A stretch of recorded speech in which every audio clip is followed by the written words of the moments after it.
Баршаларыңызға қайырлы күн, каналыма қош келіпсіздер. Бүгін сіздермен талшын. Ауызашардың 6-шы күніне балды торт дайындайтын боламыз. Өте дәмді, жұп-жұмсақ, мап-мамық болып шығатын болады. Осы рецептпен көлемді ауызашарға, ифтарға дайындасаңыздар өте керемет болып шығатын болады. Егер менің парақшама тіркелмеген болсаңыз, тіркеліп, лайк басып, қоңырауша белгісін басып қойыңыздар. Міндетті түрде жасап көріңіздер.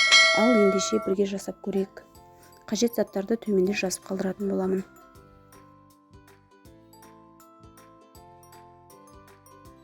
Ең алдымен ыдысымызға қантымызды салып алатын боламыз. Одан соң дүкеннің осылай көз мөлшерімен балын қосып аламыз. Жақсылап араластырып, ыдысымызды отқа қоямыз. Одан соң осылай сары майымызды салып аламыз. Жақсылап араластырып, ерітіп алатын боламыз. Үстінен бір шай қасық ас содасын салып, жақсылап араластырамыз. Осылай майымыз еріген соң оттан түсіреміз және осылай жұмыртқаларымызды бөліп отырып, осылай жақсылап көпіргенше араластыратын боламыз. Осылай бөліп қосу міндетті. Осылай енді екінші бөлігін салып, осылай жақсылап араластырамыз. Енді алдын ала електен өткізілген ұнымызды 2-3 бөлікке бөле отырып, осылай салатын боламыз. Қатты қою да емес, қатты сұйық та емес, орташа көлемдегі тесто дайындайтын боламыз. Мінекей енді екінші бөлігін саламыз. Осылай бізде жұмсақ қамыр шығатын болады. Осылай арнайы пергамент қағазына осылай 2-3 қасық салып,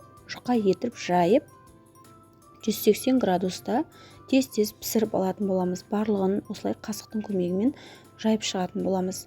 Барлығын осылай толықтай пешке салып пісіріп аламыз. Енді креміне кірісетін боламыз. Осылай қаймағымызға қойылтылған үстімізді саламыз, яғни сгущенканы осылай миксермен жақсылап біркелкі масса болғанша араластыратын боламыз. Екеуінің де температурасы маңызды емес, яғни екеуі де салқын болып араластырсаңыздар да бола береді. Осылай жақсылап араластырып кремімізді дайындап алатын боламыз. Енді осылай дайын болған корждарымыздың барлығын шетін блендерге салып жақсылап езіп алатын боламыз. Бұл тестоның шетін, яғни әсемдік үшін бетіне қолданатын боламыз. Осылай барлығын пышақпен толықтай кесіп, біркелкі етіп кесіп алатын боламыз.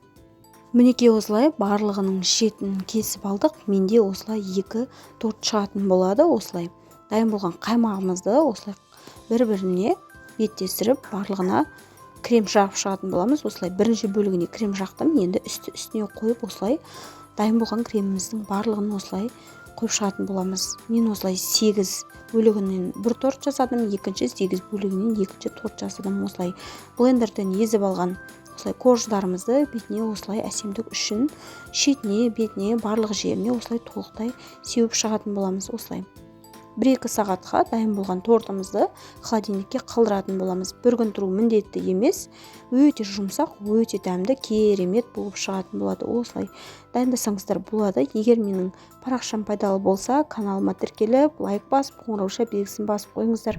Міндетті түрде осы рецептпен жасап көріңіздер. Сіздермен болған талшын ас болсын.